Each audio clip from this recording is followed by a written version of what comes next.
Hey everybody, welcome back to Middle-earth and our 4th Age Total War North Rhun campaign, where we're finally on the offensive, about to assault Raycoast in the next turn. We'll see if we get hit by this army or any other army before we can make that assault happen. As you can see, we're queuing up all these rams, and our force here I think is going to be easily able to handle whatever's inside. In terms of our other forces, the big question is what this army is going to do. Rhun has managed to make it over the pass north of Berez Doom, and so if they make it around here, they'll be into the Iron Hills and able to put us under siege. That's what I'm guessing they're going to do.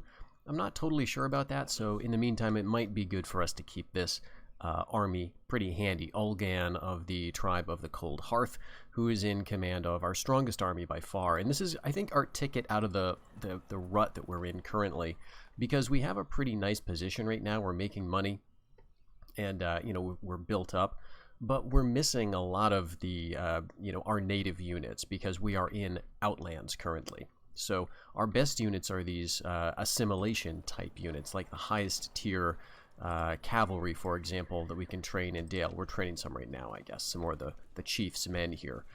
This is not a unit we can train in our homelands, but it's a really decent one that we can train in the Outlands. And of course these Easterling axe hurlers, which we haven't seen in action yet, but we may today. So let's end the year and see what the AI is going to do.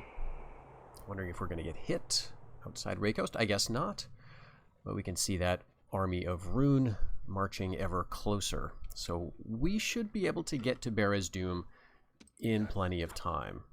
We don't have too many you know, men here to defend the city. Even once all of them get in place. What do we get? Okay, we got some mountain raiders just here. Inside, we've also got let's see, hillmen axe levies, hillmen levies, and then the ruler. Actually, I guess I didn't realize this guy was the king of the chieftain, the high chieftain. But he is old, so he may just die of old age, potentially, before this army gets here. So what do we want to do with this? Do we want to move in this general direction and prevent the siege, or do we want to preserve this army for later? I think I'd rather use this army to do stuff, to do other stuff. And I have been going back and forth about this a little bit, because we have, on the one hand, an opportunity here, I think, to do some real damage to Dorwinion and get a lot of our land back. On the other hand, that is a whole other front, right? And the danger is that if we start taking over these territories and needing to defend them, then we won't be really helping this force, right? We could take Raycoast right now, and in fact, let's do it. But yeah, this will be no problem.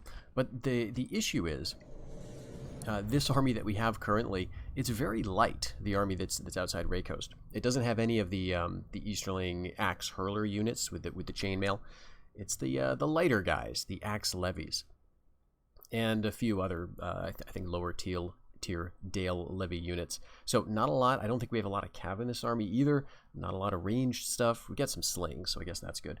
But the problem is, all of this is probably not going to be able to hold out if Rhun just focuses all of its many armies against Raycoast and tries to take it back, which they probably will. So I think we're going to need that army that I'm assembling in the west to do some defensive work. And so I think, yeah, I think we'll bring them over to support, is what I'm thinking now. Okay, so we've got, let's see, we've got one gate here. We don't need to overthink this, honestly, because we've got all kinds of stuff. Let's just get the ranged stuff where it's going to be most useful. So longbowmen right about here. Let's get the slingers right here. I think they're not going to be in range of those towers too much, and the skirmishers can also be, you know, up here, I guess. Let's bring one of these slingers over here, though, because I think it feels like kind of a waste to have them all over there. Okay, so we're going to go here. I do want to run these guys forward while we can. The slingers are shooting at this army. Oh, and this is the chieftain's guard, who's down by the gate. He's got a unit of axemen with him. That's pretty good. Okay, let's run the skirmishers up then. Maybe they can do some damage to those axemen if they try to hold the gap. But here, I think what I want to do is let's take you and you and you, and we'll walk over here. And you're not doing anything, I don't think. Yeah, you guys, you will not be needed, as it turns out. So bring you back here and over this way.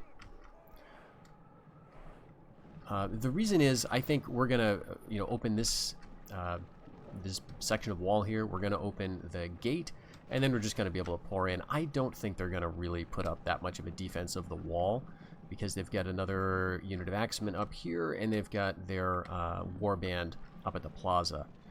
And their chieftain's guard is getting cut down by my bows and slings, so this is all good. Very good stuff. Okay, so let's just speed this up. But yeah, the trick here, of course, is to lose as few men as possible. And it's just much more important in this situation than it has been to us so far, because we are very far away from our supports. So I think the only way for us to get a permanent hold would be to, and I have not been very diligent here. Let's take these rams off. Alright, they're doing fine. So yes, we'll bring you guys all up.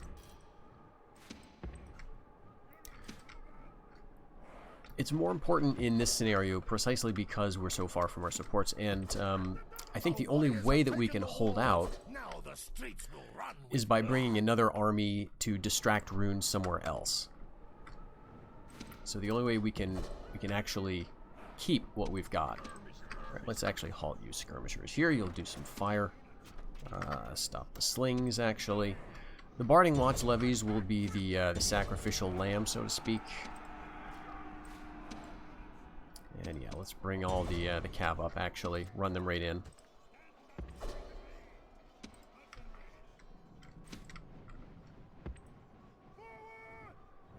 Okay, do we want to bring you guys up?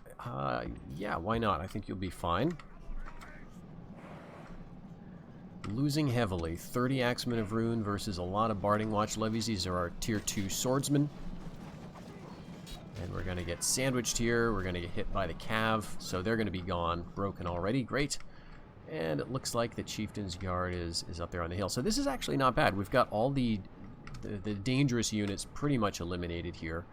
And the Chieftain's Guard is looking pretty vulnerable. So I'm only not sure if he is going to come down and try to fight. That's the only thing. If he does, it's totally fine. I think we've got these axemen who are still gonna be doing damage. Let's bring our archers up a little bit more.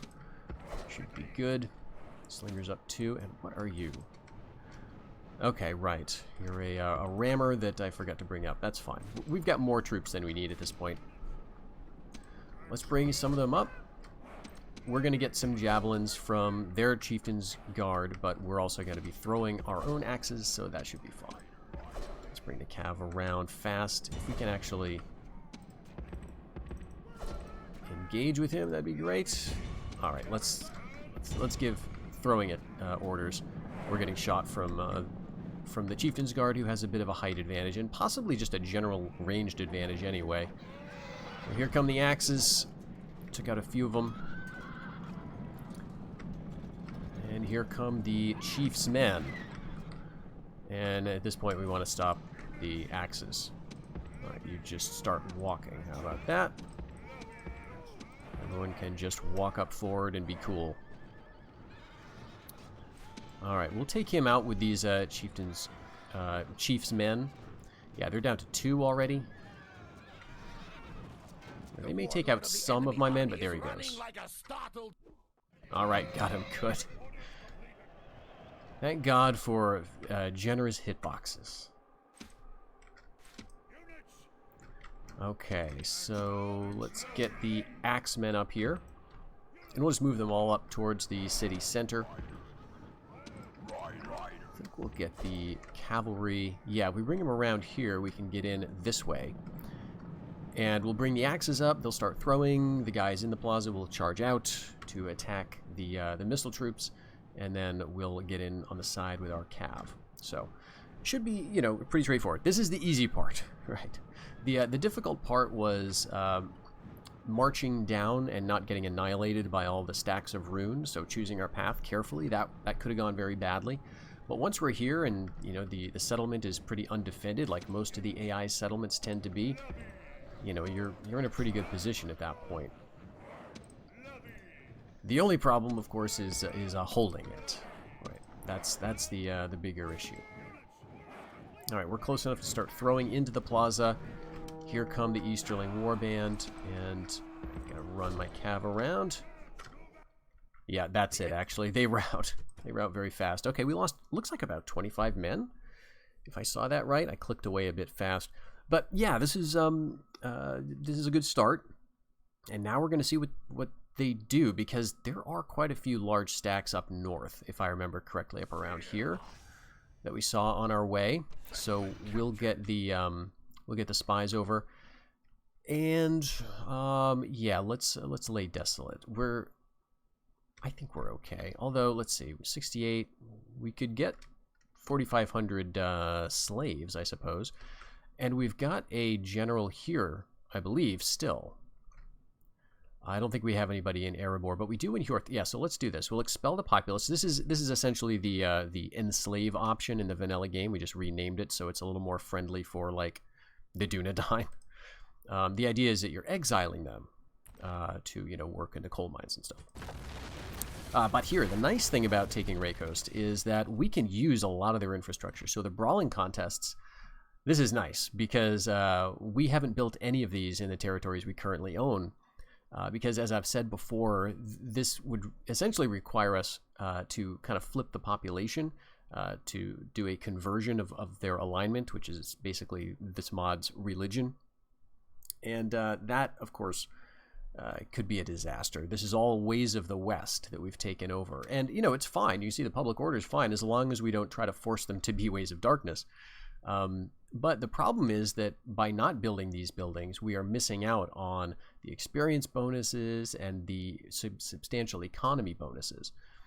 So that is a problem. But now that we're taking over Rhun's territory, we can actually use that stuff. We're going to benefit from, yeah, the Hall of Drinking. That's giving us bonuses. They've got a port for us. They've got a market. Herbalist. They got horse breeders built here, which is, I guess that's okay. It's trade, you know, like I would have gone to the livestock to get armor bonuses. But they've got a military policy and the execution square. So this is really nice. I know the public order looks bad, but yeah, we can lower that to low. And the population is going to continue to dwindle for a little while. And so that's just, public order is going to get better as a result of that. Okay, so Homeland Dominion, we'll destroy that, and we need to start building our own. But check this out. So here in Raycoast, this is, you know, Rhun proper. This is Rhun's territory, not our homelands. This is like, I guess, a fiefdom for us because we're getting local levies here. So at Tier 1, we're going to get Easterling Warband levies. At Tier 2, we're going to get Eastland Raider levies. And then also we're going to get our first tier of our own native units. So let's take a look here. The Easterling Warband levies, you may look at this and think, okay, this is just the warband you can train. Isn't that the same as this?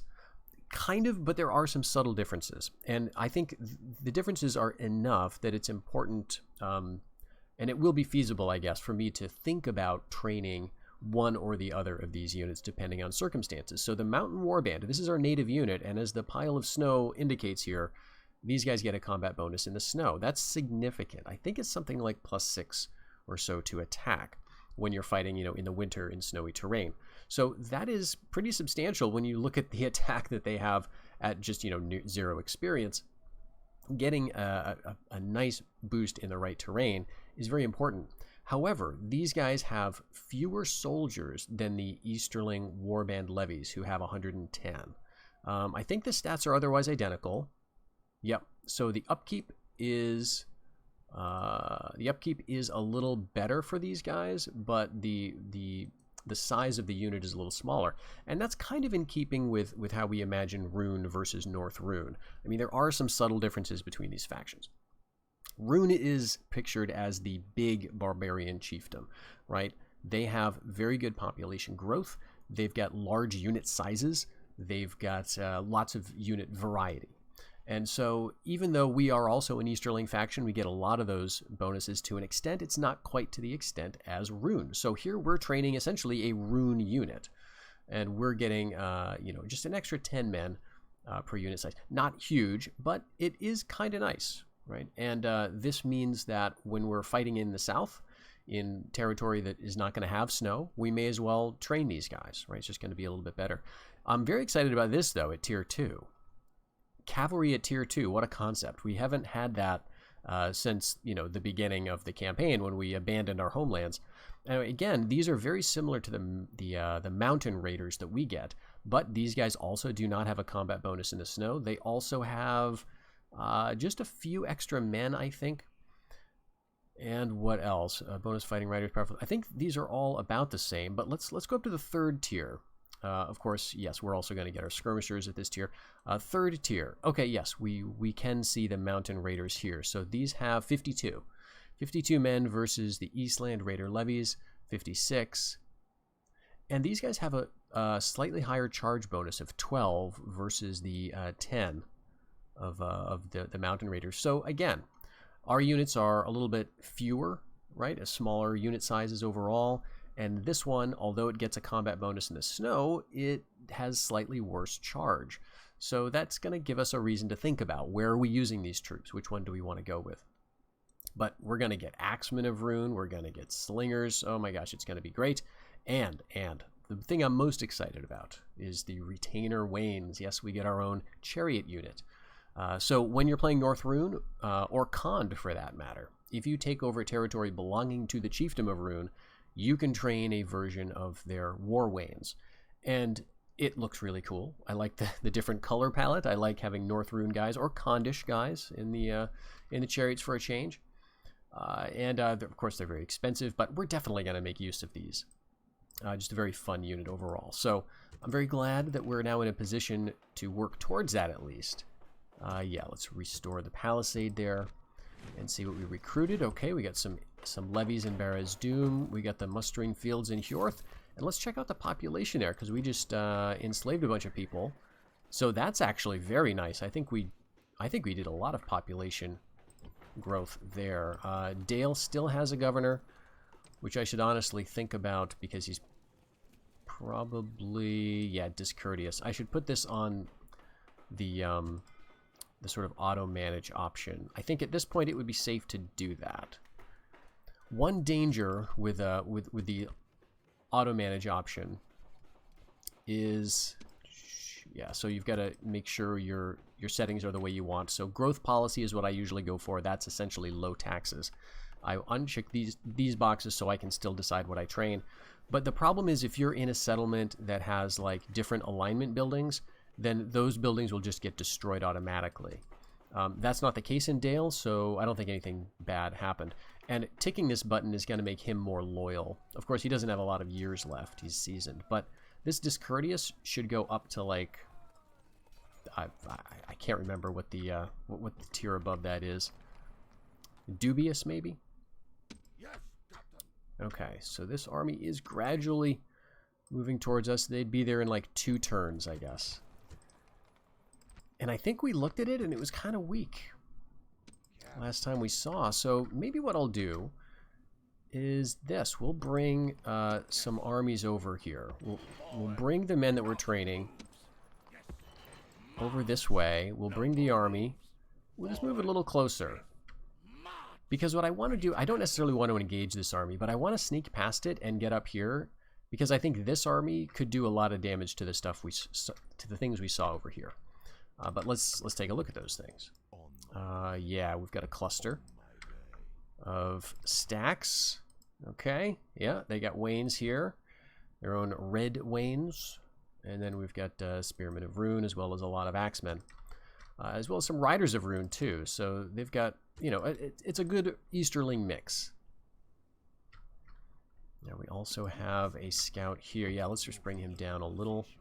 Okay, here's a big army. Let's, actually, can we train any agents? Yeah, we'll get an emissary going just to have one, I guess. And then we'll put our spy in there. But this guy, let's see. What do you have? He's just a very Actually, it's not a low-tier army, but there's no family member leading it, but we've got 2 units of the Riders of Rhun. This is a very good unit. Kind of like the Bodyguard, but no javelins. And larger unit size, generally speaking, than the Bodyguard. They got some spears, a couple of units of those. Again, this is a good Easterling mix, so we will be hard put to it because we do not have the best army here. I think we can defend it against this, but I don't think we can defend it against all of these things. Yeah, there's a lot. There's a lot coming our way. So, let's get some more spies. That guy's getting a little old. Did we train any? Does not look like we did. We'll get a couple more going there. Okay, and we're training over here. So, let's see. The economy is still looking pretty strong. We'll retrain that unit in Hjorth because now we've got the population for it. So I'm feeling a lot better about this because Dale is still staying in their settlement there. Let's go with a Barding Militia Levy unit. And is it worth going military here? It doesn't feel like there's a lot of finances to be had. I mean, our trade is going to be kind of poor because we're surrounded with dwarves or rebels or Dale. I guess theoretically we're trading with the elves. But yeah, we've seen farms are just terrible as an investment. Part of this, though, is that the land tax is being eaten up by some of the buildings we've constructed. So this takes up land tax. The military stuff takes up land tax. And so that means the farms are just not going to be as productive because there's already got a lot of our population tied up in these industry-type buildings or military production. So that's how that all works. Let's leave this for now. It doesn't feel like an essential decision, and I think we've got everything else basically good. Okay, Yodor, should I give you the governorship as well? I think you're also an older guy. Yeah, old. It probably doesn't matter too much. So we'll just end the year and see what the AI is going to do.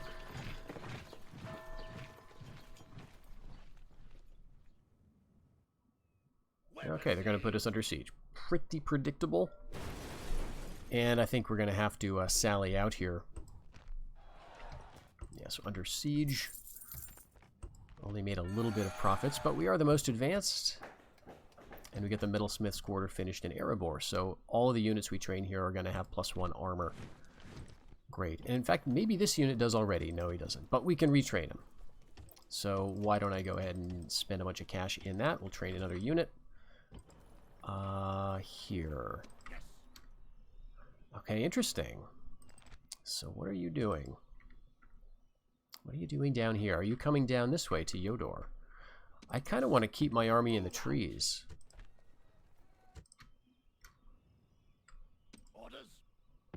See what they do with it.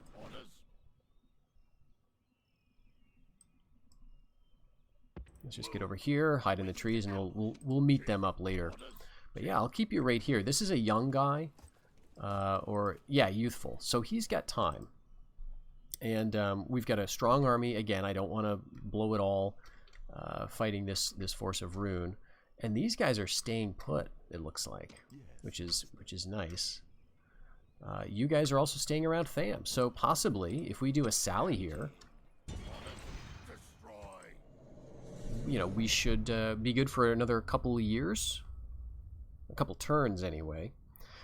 And that maybe will give us time to get our real army up around the Iron Hills and getting into North Rhun. That might also be a nice way to call off that smaller army, right? So if what I do is this... Okay, it looks like, yeah, we're all on this side. Let's just go out here because they're probably going to go to the left. Or, I guess it's their left, our right.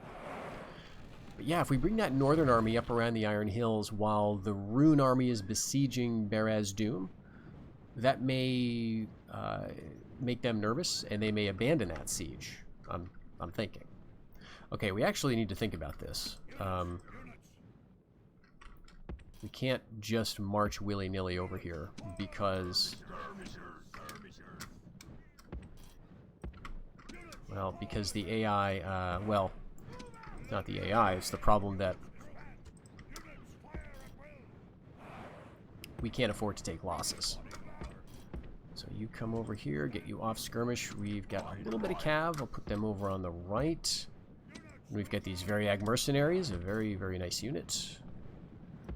Like that, and I think everything is good, so we'll just let them get formed up. But yeah, so we have to play this carefully because we want to take, you know, as few losses as we can. So that's why slingers are so good. Mercenary slingers, they got little shields, and that means that, I assume anyway, it feels like they take fewer losses as a result of that, right, than, say, an archer unit. And so this army has probably a few archer units. There's one. There's, I think, one or two others. Maybe they're in the back. All right, yeah, you guys, sorry. Come back. Don't get shot. I'm going to put you, like, here. Forget about them. Okay, so nothing really happening right now. Let's just group, yeah, let's group everybody. March them up a little bit farther. And if we can get to a point where we're starting to do, like, a little bit of damage to them, like enough to maybe call them down 1 or 2 units at a time, we can take them out 1 or 2 units at a time, and then, yeah, so this kind of thing, exactly. We'll take out a few of their archers first. Oh, yeah. That's good. Wow. Now, our slingers are going to choose their own targets, and some of them are going to go after these guys. They're going to generally shoot what's closest to them. I'll keep one of them dedicated to firing at the archers. As you can see, they're starting to get some fire right now. But what do we have? Axemen of Rhun. So, the hope is that they push our slingers away just in time to get in range of our axes. Okay, no, they give up. Okay, so our slings will just keep shooting at them. That's perfect. Hit them in the back. Wipe out a bunch of these axemen and warband. So what do we have? We get axemen, 2 units of spears, and a couple more units of axes, and a Riders of Rhun unit. Actually 2. One of them is the general. And they've got 2 more archers back here. 3 more. Okay, so this is a very manageable army, but again, this is not the only army, so we have to be very careful. All right, I'm just gonna let them skirmish away, and yeah, we're gonna be Yeah, you can see they rout because they're surrounded. They're getting shot from all different angles, and this unit's gonna be destroyed. Throw those axes.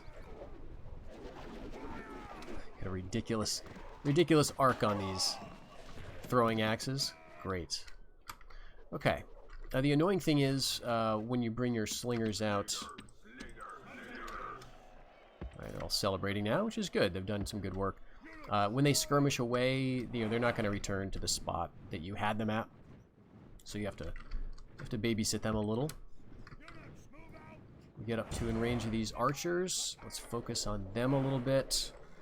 And now we're just going to issue a halt, because that will get them choosing their own targets. These archers are just charging in, it looks like. Okay, this should be good, though. We've got a nice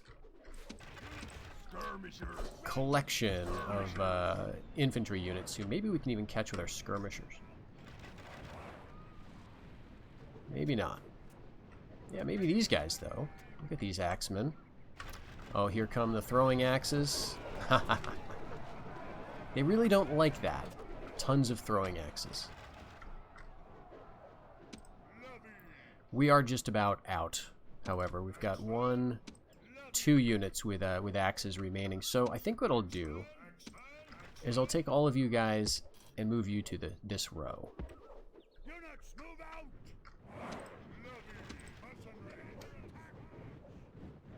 Alright, I'll move you forward a little bit. Okay, and here come more Axemen of Rhun. Still got a lot of arrows on our longbowmen, which is great, because these are a mercenary unit, and we can't retrain them out here.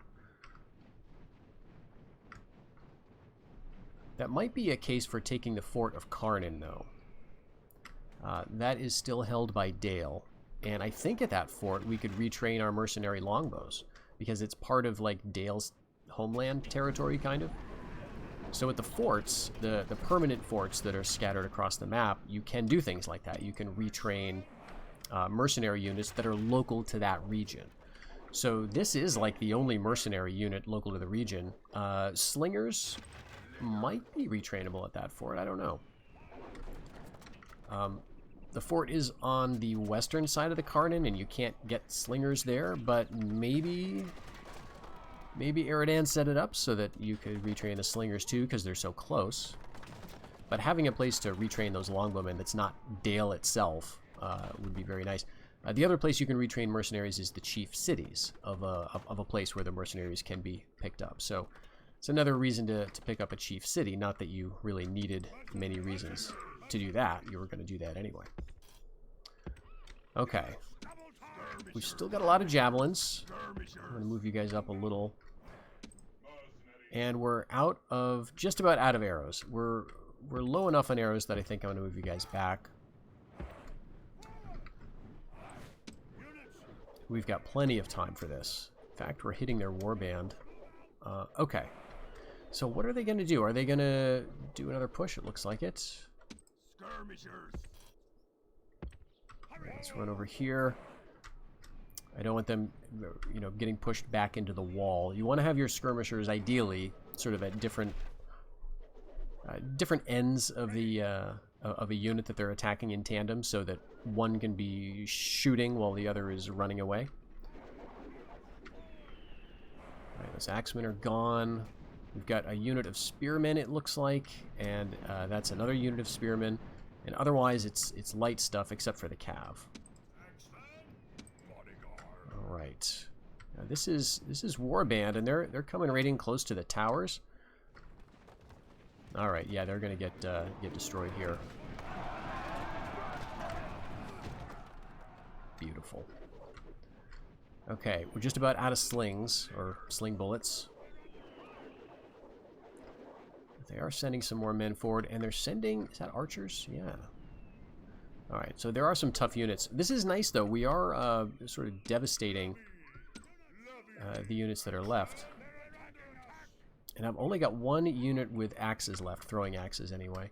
So I guess what we could do is we could charge up our cav. Nope, not anymore. They're going back. Okay. Let's see how to approach this. I think I want to use the Barding Watch levies as the front tier. And we'll march with the Hillmen axes in the back. Bring these axemen forward because they've got axes to throw. Skirmishers are just about empty, but we do have a unit with some. Bring our cavalry up and the general as well.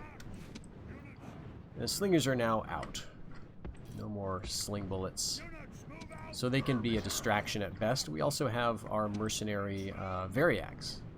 So those will be good against the spearmen.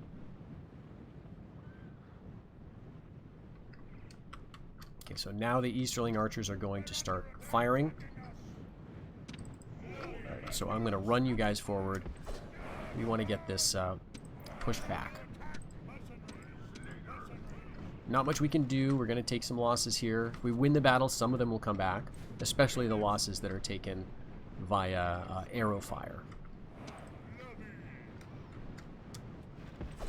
All right, let's get up here. That should be enough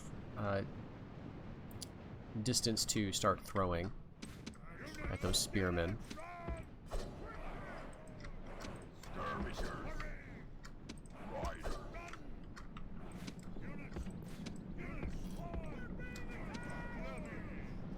Okay. Yes, we'll just throw you in. The Variags are coming. Okay. Let's throw them in now.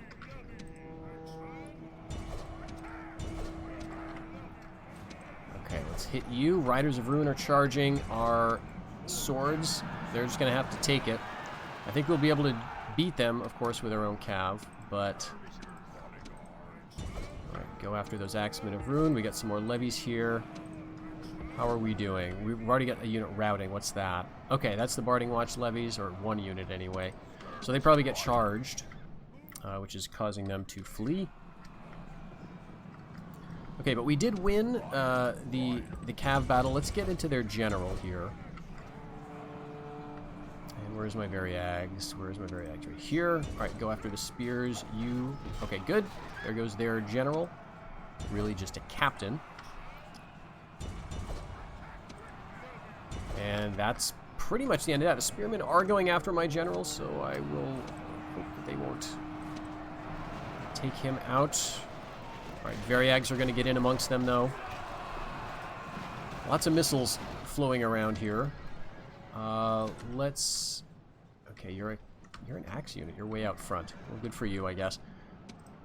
And we did lose quite a few riders. It's very unfortunate. But we'll be able to wipe out this army, at least.